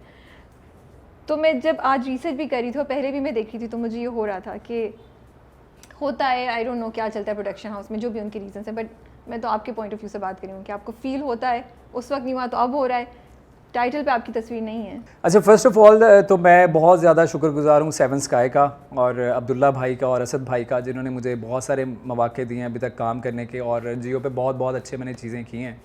बट यस, जब मैं कमेंट्स पढ़ता हूँ लोगों के, और जो यूट्यूब पे कमेंट्स आए होते हैं, लोग मुझे बताते हैं, या मुझे जो इंस्टाग्राम पे डीएम्स आते हैं, तो वो लोग ज़रूर कहते हैं कि आपको टाइटल पे होना चाहिए था। बट मुझे नहीं पता कि मैं क्यों नहीं हूँ। और मैंने प्रोडक्शन हाउस में भी कहा था कि मुझे अगर आप लगा देते तो मुझे ज़्यादा अच्छा लगता, क्योंकि मुझे जो सबसे ज़्यादा फ़र्क पड़ा है ना, वो इस बात से नहीं पड़ा, क्योंकि अगर आपने अच्छा परफॉर्म किया लोग तो फिर भी आपको रिकग्नाइज करेंगे, वो आपकी चीज़ रुक नहीं सकती। लेकिन थोड़ा सा जो नुकसान होता है ना टाइटल पे ना होने का, वो ये होता है, मैं आपको बताता हूँ, जितने भी प्रोडक्शन हाउसेज हैं बाकी जो हैं, उनके पास इतना टाइम नहीं होता किसी के पास भी कि वो रंग महल को पूरा देखें और अंदर तक देखें कि उसमें कौन सा कैरेक्टर, किस कैरेक्टर ने क्या परफॉर्म किया है, ठीक है। तो जब उनके पास टाइम नहीं है तो वो क्या देखते हैं, वो देखते हैं इंस्टाग्राम, वो देखते हैं फेसबुक, वो देखते हैं रेटिंग चार्ट। जब रेटिंग चार्ट आ रहा होता है और वो जो पिक्चर आती है टाइटल की और नीचे लिखा होता है कि रंग महल की रेटिंग जो है वो 10.3 आई है या 12.3 आई है, तो वो ये नहीं देखेंगे, वो देखेंगे डायरेक्टर कौन है, जाहिद महमूद, ओके, राइटर कौन है, शाफिया खान, ओके, प्रोड्यूसर हैं अब्दुल्ला भाई, असद भाई, सेवन स्काई, ओके, टाइटल पे कौन है, टाइटल पे हैं 4 लोग जो नज़र आ रहे हैं, तो वो लोग ज़्यादा मेनली उनको अप्रोच करेंगे। अल्लाह उनको भी ज़्यादा काम दे, मेरी उनके लिए बेस्ट विशेज़ हैं, मेरे को वर्कर्स हैं, सब ने बहुत अच्छा काम किया। सो मैं ये कह रहा हूँ कि नुकसान ये हुआ कि आप बहुत अच्छा आपने परफॉर्म किया, आपने बहुत मेहनत की, लेकिन चूंकि आप टाइटल पे नहीं हैं, उसकी वजह से आपको उस तरह की ऑफ़र्स नहीं आ रही जिस तरह की आपको ऑफ़र्स आ सकती थी। क्योंकि जो प्रोडक्शन हाउस वाले वो देखेंगे, अच्छा यार वो 12 रेटिंग आई है, ये किसकी है, अच्छा ये कौन है इसमें, अली है, हुमायूं है, अरूबा है, सहर है, तो वो आपको पिक करेंगे। अब आसिम महमूद ने बीच में जितना मर्जी अच्छा काम किया हुआ है, ऑडियंस को पता है, बाकी जो लोग देख रहे हैं उनको पता है, बाकी प्रोडक्शन हाउसेस को नहीं पता, उनको नहीं पता। तो वो अगर किसी को मैं बताऊंगा भी बोलेंगे अच्छा तुम भी हो उसमें, तो ये फ़र्क पड़ता है। सो अदरवाइज़ बाकी मुझे कोई वैसे शिकवा नहीं है, क्योंकि इंशाल्लाह मैं इस बात पे यकीन रखता हूँ कि अल्लाह ने यहाँ तक पहुँचाया है, तो वो दिन भी दूर नहीं है जब खुद से चीज़ें ऐसी होंगी कि मुझे मेरे कहे बगैर जो है वो मुझे टाइटल पे रखा जाएगा, और इंशाल्लाह यही प्रोडक्शन हाउस रखेगा, और यही जो मुझसे मोहब्बत करते हैं यही लोग रखेंगे इंशाल्लाह। और फिर शायद हम दोबारा मिलें, फिर देखिए आपकी तस्वीर आ गई है ना। हाँ, इंशाल्लाह इंशाल्लाह, आई एम ऑलवेज रेडी। सो सालार का महापारा के लिए is it love at first sight या ओवर द टाइम उसने मोहब्बत हुई है उसको, क्योंकि समझ नहीं आई मुझे ना। अच्छा, जब आया तो उसने बिल्कुल उसको नहीं किया, लेकिन फिर दादी को इतना बोला, फिर आहिस्ता आहिस्ता उसके लिए चीज़ें लेकर आता रहा और उसको छोड़ने भी जा रहा है।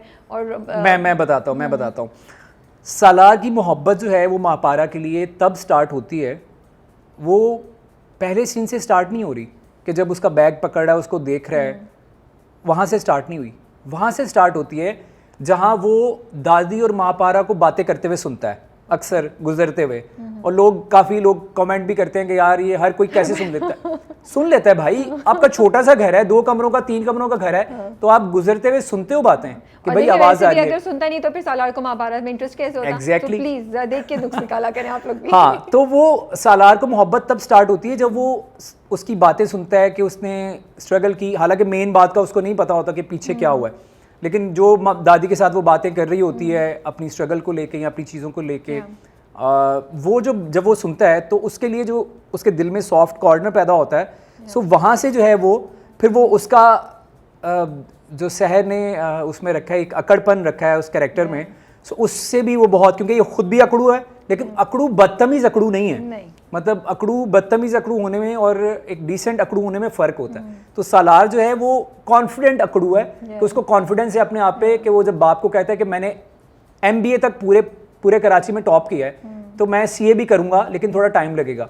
सो वो उसको यकीन है अपने आप पे।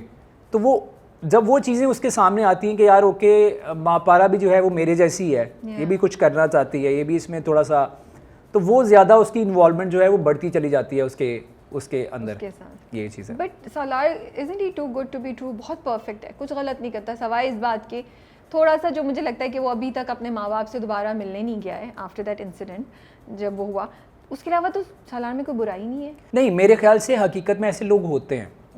और बहुत सारे लोग मुझसे क्वेश्चन करते हैं कि सालार में और आप में क्या डिफरेंस है। तो अगर मैं अपनी तारीफ़ नहीं कर रहा, लेकिन मैं लिटरली अगर मैं सोचूं ना तो बहुत ज़्यादा डिफरेंस नहीं है। मतलब बहुत ज़्यादा डिफरेंस नहीं है। हाँ, एक चीज़ ज़रूर होगी कि जैसे सालार जो है वो उसको माँ पारा की तरफ से एक बिल्कुल ज़ीरो रिस्पॉन्स है अभी तक, और वो फिर भी उसके लिए चीज़ें कर रहा है। बट मैं रियल लाइफ में बहुत ज़्यादा मददगार भी हूँ। मेरा नाम का मतलब ही मदद करने वाला है। सो मैं बहुत हेल्पफुल भी हूँ लोगों के लिए, और रिश्तों को निभाना भी जानता हूँ, चीज़ों को लेके चलना भी जानता हूँ। सो मेरी आज तक बड़ी मज़े की बात है कि आज तक मेरी किसी से लड़ाई नहीं हुई, आज तक मेरी किसी से हाथापाई नहीं हुई। मतलब बचपन से लेके आज तक होता है ना, स्कूल कॉलेज में लड़के आपस में मारते हैं, मेरी आज तक किसी के साथ लड़ाई नहीं हुई। Can you believe? एक दफ़ा भी नहीं। So I am very humble person, like being Asim. So मैं किसी के साथ अगर मेरा ताल्लुक सही नहीं चल रहा होता ना, तो मैं जो है ना होशी से साइड पे हो जाता हूँ, मैं लड़ता नहीं हूँ। सो मैं कहता हूँ यार ठीक है। सो मैं ये कह सकता हूँ कि हाँ, क्योंकि वो ड्रामा होता है, उसमें आपको थोड़ा सा एक दिखाना होता है। फिर सालार जो है वो जिस तरह का लड़का दिखाया है, वो अगर इतना कुछ उसके लिए कर रहा है तो वो फिर पीछे नहीं हट सकता। पीछे कैसे हटेगा? या तो अगर उसको पता भी है कि यार उसके वो एक्सपेक्ट कर रहा है हाँ कि मैंने इतना कुछ किया है तो जवाब में मुझे कुछ तुम दोगी। इवन जब आप वो देखें कि जब ये दोबारा उसके साथ मिलता है, जब ये हॉस्टल में पढ़ रही होती है, तो उसको ये नहीं बावर करवा रहा होता कि यार ये कि लाइक तुम मेरी मंगेतर हो। उसको यही कह रहा है कि यार तुम मेरी दोस्त हो। उसने हाँ, तो उसके ज़हन में बातें, ये बात नहीं है कि यार इसको मैंने हासिल करना है इसलिए मैं इसकी मदद कर रहा हूँ। वो मदद इसलिए कर रहा है कि वो डिजर्व करती है, इसलिए मदद उसकी कर रहा है। सो ये मेरे ख्याल से डिफरेंस है। That is the beauty of Salar's character. जैसे आपने बोला अच्छे तो बहुत से लोग होते हैं, लेकिन जो बेस्ट पार्ट आई थिंक जिसकी वजह से ऑडियंसेस को भी इतना अच्छा लग रहा है कि वो हर चीज़ को फैसिलिटेट कर रहा है। अच्छा, मेरा ख्याल है कि जब आपको किसी से मोहब्बत होती है ना, तो आप ये नहीं सोचते कि यार अल्टीमेटली ये मेरा होने वाला है इसलिए मैं इसके लिए जो चीज़ें कर रहा हूँ। इन रियल लाइफ भी अगर आप सोचें, अगर आपको मोहब्बत होती है तो आजकल की मोहब्बत की तरह नहीं कि जो एक मैसेज के डिलीट होने से ही मोहब्बत ख़त्म हो जाती है। वो नहीं, मोहब्बत जो आप दिल से करते हो किसी के लिए, तो आप ये सोच के नहीं करते कि यार ओके, आप बस ये चाह रहे होते हो कि यार ये इंसान खुश रहे। इसके लिए मैं अगर कुछ बहुत बड़ा नहीं कर सकता तो छोटा छोटा ही कर दूं जो मेरे बस में है। तो मेरे ख्याल से जो सालार ने उसके लिए किया है, सालार ने उसके लिए कोई महल तो नहीं तामीर कर दिया। और ये बड़ी मज़े की एक बात है सालार के करैक्टर में कि जो रवायती एक चीज़ होती है ना कि मैं तुम्हारे लिए चांद सितारे तोड़ लाऊंगा, मैं ये कर दूंगा वो कर दूंगा, कुछ ऐसा उसने दावा नहीं किया। उसने वो चीज़ें की हैं जो प्रैक्टिकली इंसान कर सकता है। उसने क्या किया है, रेफर किया उसको बुक्स ला के दे दी। वो कितनी महंगी होंगी? इतनी ज़्यादा महंगी तो नहीं होंगी, ठीक है। उसको जो है वो उसकी एप्लीकेशन जमा करवा दी। इतनी ढेर सारी चीज़ें देके जाता है, वो बड़ी समोसे लेके आता था हर दफा, चिप्स और वो जूस का भी पूरे वो पैकेट। तो उसको बोलती है क्यों तुम देख रहे हो समोसा में? तो लोगों ने मुझे इतना तंग किया कि भाई आज समोसे नहीं लेकर आए। सो उसमें मैं लाइव बैठा था इंस्टाग्राम पे, तो मैंने उनसे लोगों से कहा कि मैंने कहा भाई बात ये है कि जब मैं छोटा था तो हमारे यहाँ क्या होता था, हमारे गली में ना एक आता था गोलगप्पे वाला। सो वो हम रोज़ाना लेते थे कि बच्चे खाते थे। तो रोज़ाना की एक रूटीन बनी हुई थी कि यार घर में गोलगप्पे आएंगे ही आएंगे शाम में 5-6 बजे। यहाँ चाय, कुछ लोगों के घर में रिवाज होता है यार चाय तो शाम की बनेगी ही बनेगी, साथ में जो है बिस्किट होंगे या पापे होंगे, व्हाटएवर द केसेस। सो वो जो सालार का घर था उसका ये था कि यार उसके 5 बजे 6 बजे समोसे आने ही आने। सो लोगों ने उसको पता नहीं क्या बना दिया। समोसे वाला सीन मुझे याद है। एग्जैक्टली। सो ये है। ओके। अच्छा, ये बताएं, उसको कोई इनसिक्योरिटी नहीं है रायत से? कभी ख्याल नहीं आता सालार को, डर नहीं लगता कि? अच्छा, मैं ये समझता हूँ कि रायत से क्योंकि उसकी इंटरेक्शन इतनी ज़्यादा है नहीं। अभी जो कल या परसों एक एपिसोड में गुजरा सीन, उसका अंदाज़ा भी नहीं है कि माँ पारा अभी तक रायत को पसंद करती है। नहीं, उसको ये अंदाज़ा नहीं है कि माँ पारा जो है वो रायत को अभी तक पसंद करती है या नहीं करती, लेकिन उसको ये ज़रूर अंदाज़ा है कि वो अभी मुझ में इतनी इन्वॉल्व नहीं है। उसको इस बात से गर्ज नहीं है कि वो उससे अभी तक मोहब्बत करती है नहीं करती, फ़िलहाल तक। उसको इस बात से गर्ज है कि वो मेरे साथ खुश है या नहीं है। अगर वो मेरे साथ खुश नहीं है तो फिर क्या फ़ायदा। तो देखना ये है बेसिकली कि वो मेरे साथ खुश है कि नहीं सालार के साथ। अगर सालार की अच्छाई का हम टेस्ट लें और हम ये सवाल पूछें कि अगर रायत वापस आए और माफ़ी मांगे और तो माँ पारा को जाने देगा या माँ पारा को पकड़ लेगा? इतना अच्छा है? Is he that perfect? अच्छा मतलब ये आपने बहुत ट्रिकी क्वेश्चन पूछा है ताकि but मैं फिर थोड़ा भी सा बता दूं, लेकिन मैं नहीं मैं बताऊंगा, कोई मैं नहीं- बहुत पक्का हूँ। नहीं, हम सो तो- मैं ये अच्छा, कहना ऐसा चाह रहा होने के हूँ, chance है? मैं आपको बताता हूँ। नहीं देखें, बात ये है कि एक कहानी जो होती है ना वो अमानत होती है एक आर्टिस्ट के दिल में कि आगे क्या होने नहीं, वाला है। हमने तो मेक नहीं, मैं आपको मैं सिचुएशन बता रहा हूँ ना। इज सालार दैट परफेक्ट, इतनी मोहब्बत करता है, इतनी डेप्थ है उसकी मोहब्बत में महापारा के लिए कि अगर रायद वापस आया तो वहाँ जाने देगा या मैं नहीं? ना आपको एक बात बताता हूँ बड़ी मज़े की। मैं आपको ये नहीं बताऊँगा कि इसमें क्या होने वाला है, लेकिन मैं आपको एक बात बताता हूँ बड़ी मज़े की। वो ये होती है कि मुझे ऐसा लगता है, आसिम को ऐसा लगता है, आसिम को, I am not talking about Salar, Asim को ऐसा लगता है कि अगर आसिम किसी से मोहब्बत करता है और वो उसकी मोहब्बत या उसकी खुशी किसी और की खुशी में है या किसी और में है, तो वो इस बात से खुश है कि यार वो खुश है उसके साथ, Okay. सो मैं सालार की बात नहीं कर रहा, मैं अपने पॉइंट ऑफ व्यू से बात कर रहा हूँ कि अगर मैं किसी से मोहब्बत करता हूँ, वो किसी और से मोहब्बत करती है या करता है और वो खुश है उसके साथ, आई एम ऑल ओके। मुझे तो लगता है सालार को मुश्किल होगी। But Salar you never know, अभी एपिसोड्स बाकी हैं और आपको पता चल जाएगा। लेकिन मैं एक बात बताना चाहता हूँ सब लोगों को जो सुनने वाले हैं कि इस कहानी का जो एंड है ना वो बहुत मज़े का होने वाला है और लोग कहेंगे कि यार it's perfect ending, most probably. So मज़ा आएगा आप लोगों को। ऐसा नहीं है कि बहुत ज़्यादा इतना ज़्यादा वो हो जाएगा कि आप लोगों को लगेगा यार ये क्या कर दिया, ऐसा नहीं होगा। लेकिन हो सकता है जो लोग सोच रहे हैं वैसे ही हो।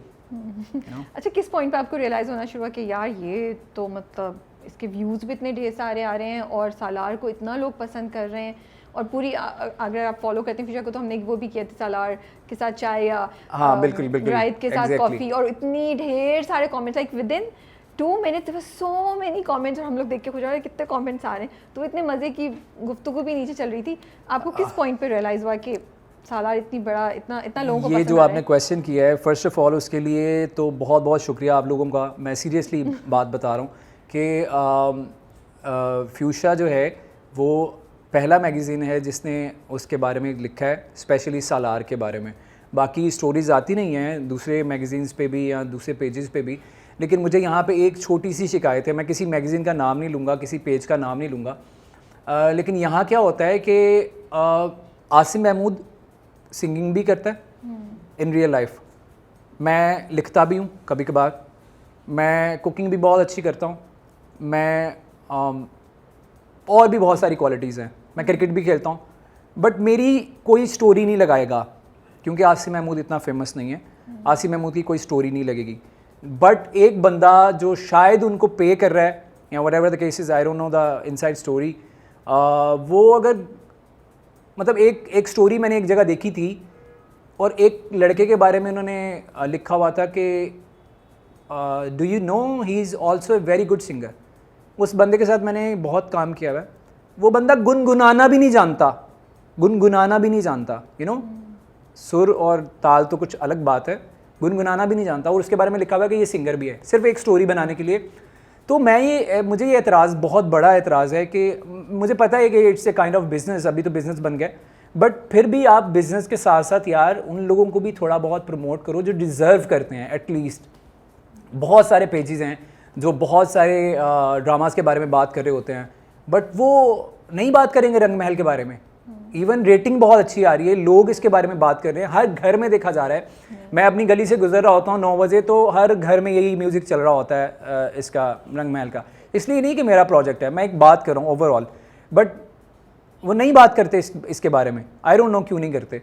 और खैर आई होप कि कभी ना कभी जो डिज़र्विंग पर्सनस हैं मेरे अलावा भी, अगर फ़र्ज़ करें मैं नहीं हूँ, कोई मसला नहीं है, मेरे अलावा भी जो डिज़र्व करते हैं लोग, इवन मैं हुमायूं भाई को बहुत कहता हूँ यार, अपना क्या नाम है इनका, हुमायूं नहीं यार पूरा हुमायूं अशरफ भाई को, हुमायूं सईद भाई के बारे में बात हो रही थी तो मुझे वो लगा। हुमायूं अशरफ भाई को मैंने कहा हुमायूं भाई आपको पता है आप बहुत अंडररेटेड हैं यार, आप बहुत अच्छे आर्टिस्ट हैं। और मैं उनके मुंह पे कह रहा था कि यार आप बहुत अच्छे आर्टिस्ट हैं लेकिन आपको बहुत अंडररेट किया हुआ है, लाइक आपको जहाँ होना चाहिए था ना आपको वहाँ नहीं अभी पहुँचाया इन लोगों ने। तो कहते हैं यार कोई मसला नहीं है, मेहनत कर रहे हैं, वो भी लाइक मेरे जैसे सादे से। तो खैर आई होप के अच्छा होगा and thank you so much. मैं नहीं, लिटरली नहीं। आपको बता रहा हूँ कि आपने थोड़ा बहुत रंग महल को कवरेज दी है, तो बड़ा कभी-कभी अच्छा ऐसा लगा होता है देख के। इन I am not defending anyone, but मैं एक और पॉइंट ऑफ व्यू भी बता रही हूँ कि कभी-कभी ऐसा होता है कि इतना कुछ चल रहा है, इतने ड्रामे, इतना कुछ, आई मीन इट्स एन और वो ड्रामा जो रोज़ आ रहा हो, तो कभी-कभी कुछ, मैं सबकी नहीं बात करी, पर कुछ लोगों से ऐसा होता है कि वो चीज़ निकल जाती है कि टाइम नहीं है इतना, क्योंकि इतनी चीज़ें और चल रही होती हैं कि आप बैलेंस कर रहे होते हैं कि क्या है क्या नहीं, बट फिर भी जहाँ लगता है कि हाँ यहाँ पोटेंशियल है वो होता है, तो हम ज़रूर कोशिश करते हैं अपनी तरफ से। नहीं बिल्कुल, कि- मैं आप लोगों की तो नहीं, तारीफ कर रहा हूँ। नहीं, फिर भी मैं point of view मैं वैसे ही बता नॉर्मली रही बात हूँ। कर रहा हूँ कि जी, जो जी, I understand, major yeah. Pages हैं वो ऐसा नहीं करते। लाइक मैं एक बात कर रहा हूँ कि आपकी, मैं कहीं ना कहीं सोचता हूँ कि मेरी एक पिक्चर है जिसपे 10,000 फर्ज करें लाइक्स हैं और लोग उसको पसंद कर रहे हो, जेन्युइन लाइक्स हैं 10,000, और एक पेज वो मेरी पिक्चर नहीं लगाएगा because I am not paying them, वो उसकी पिक्चर लगाएगा जो उसको पे कर रहा है, और वो उसकी अपनी उस पिक्चर पे 200 लाइक्स भी नहीं है, बट वो उसकी पिक्चर लगा दी, और बेशक वो बहुत ही बुरे हुलिये में बैठा हुआ है, जैसा भी बैठा हुआ है या बैठी हुई है, कुछ भी कर रहा है, वो एक स्टोरी बना के लगा दी।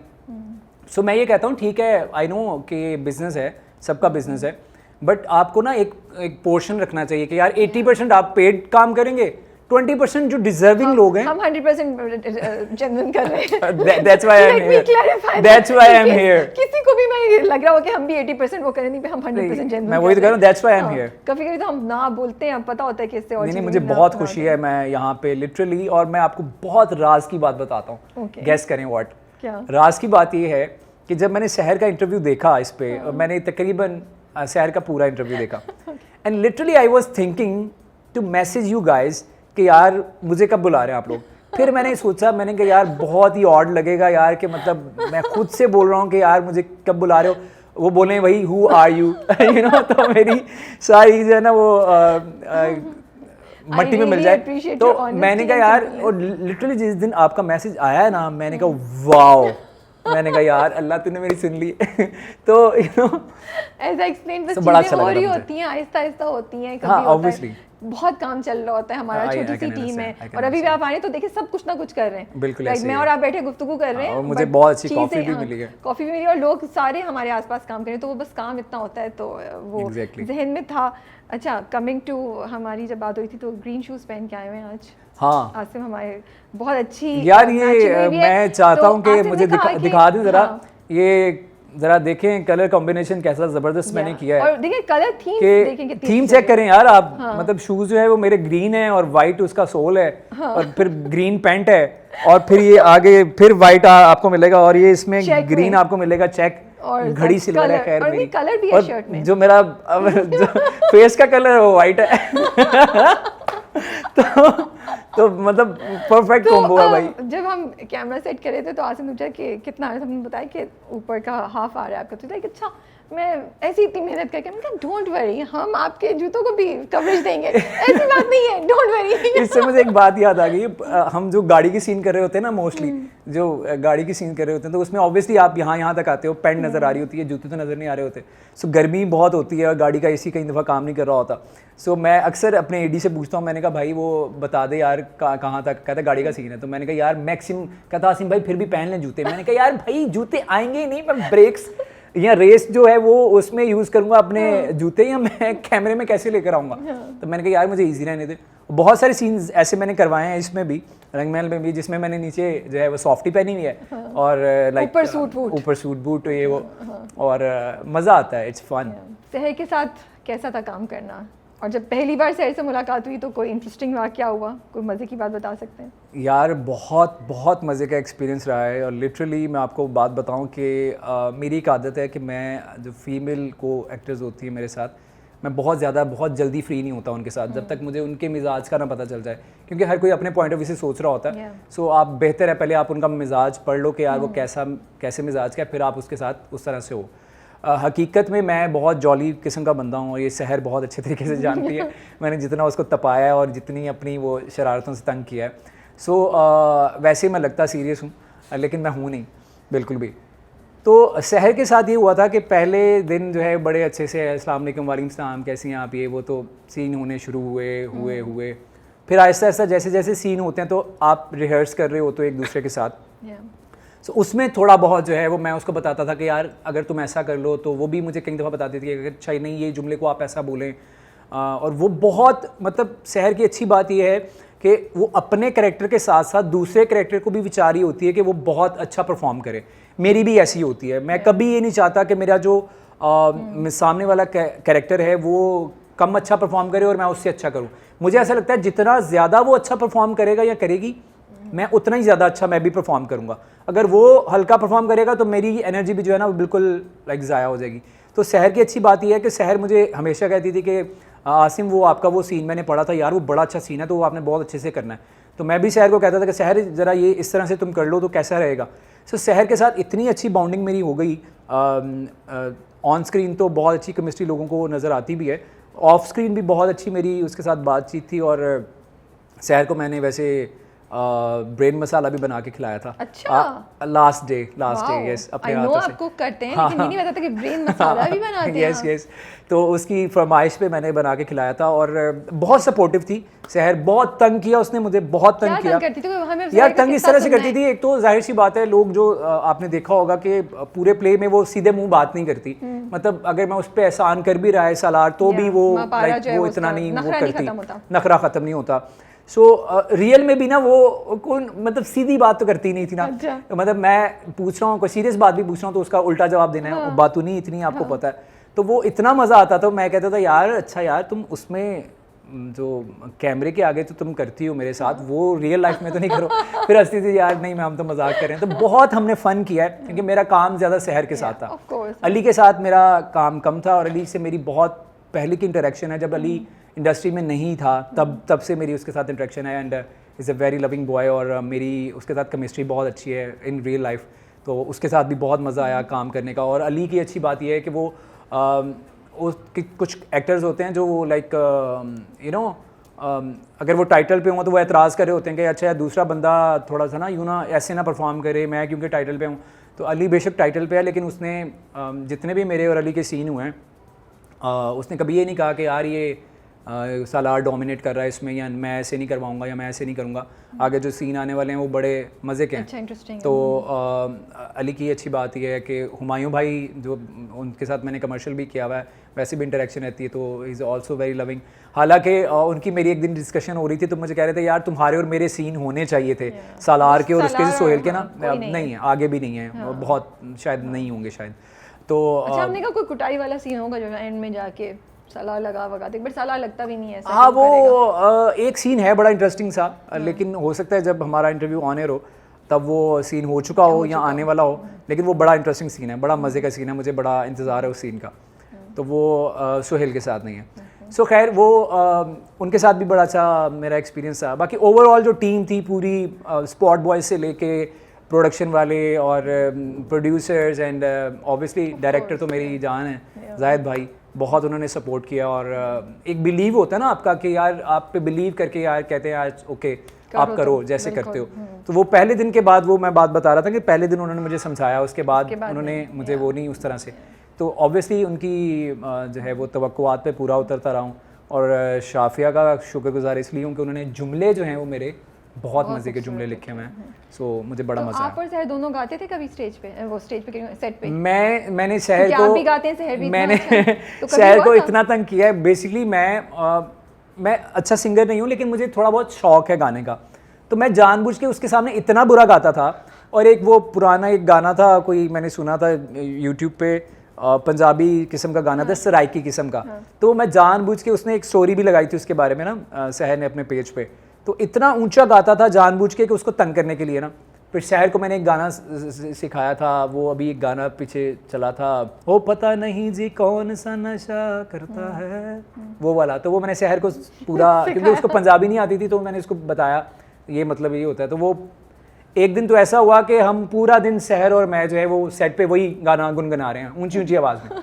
जाहिद भाई कह रहे हैं यार बस कर दो खुदा का नाम लो, तो बड़ा मज़ा आया। तो अभी क्या सुना रहे हैं हमें, क्या गुनगुना रहे हैं हमारे लिए? आज मैं थोड़ा सा गुनगुनाऊंगा, सज्जाद अली साहब का एक पुराना गाना है, तो वो थोड़ा सा आपको गुनगुना के सुना देता हूँ। माजरत के साथ मैं बहुत अच्छा गाता नहीं हूँ, लेकिन मैं ट्राई करता हूँ कि मैं थोड़ा आई एम बहुत सो हैप्पी यार, मुझे बहुत दफ़ा इसरार नहीं करना पड़ा, हमारे गेस्ट खुद ही तैयार है। आई एम सो हैप्पी, वरना मैं इतना पुश करती हूँ। नहीं, मुझे अच्छा लगता है, गाना अच्छा नहीं, लगता मैंने है। पढ़ा था और देखा भी था कि आप गा रहे थे। बोलो बोलो बोलो क्या देखा, बोलो बोलो बोलो क्या देखा तुमने मेरे में, क्या देखा।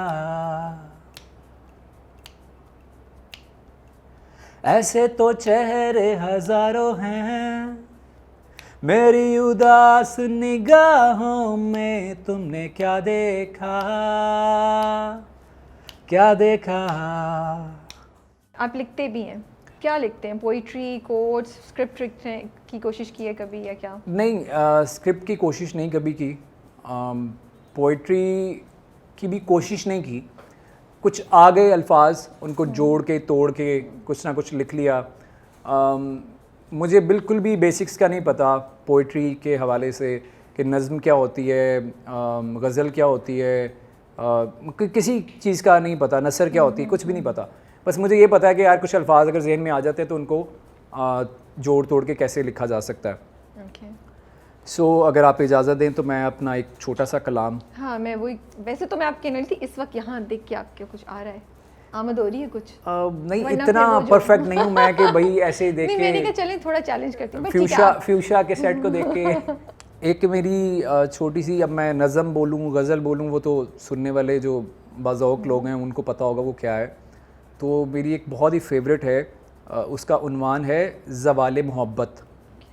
तुम मुझसे मोहब्बत की ना अब कोई बात करोगे, तुम मुझसे मोहब्बत की ना अब कोई बात करोगे, मंजिल जब एक नहीं रही क्यों साथ चलोगे।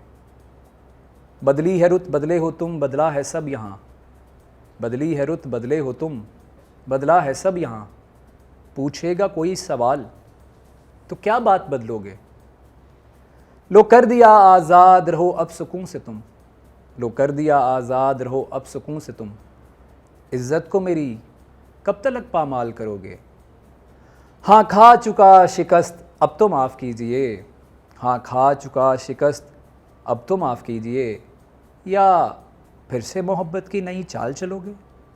उठाए यादों का जनाजा चला हूँ जानिब आतिश, उठाए यादों का जनाजा चला हूँ जानिब आतिश, है दिल से दुआ खुश रहो जाओ क्या याद करोगे। Not bad, pretty nice. सो ये है। Very nice. सो ये कुछ मैंने जो लिखे मैं उनमें से ये मुझे बड़ी फेवरेट मुझे लगती है, इसलिए थोड़ा नहीं नहीं, it's very nice, बहुत अच्छी है। चलें जी, we are looking forward to it and thank you so much for your time. बहुत अच्छा लगा आपसे, बड़ी अच्छी गुफ्तगू हुई, बातचीत, तो हमने गाना भी सुना, but thank you so much for your time and we wish you all the best for your future projects. Thank you so much जी, आप लोगों ने मुझे बुलाया, इज़्ज़त दी और मेरी बहुत सारी बातें सुनी। Thank you so much.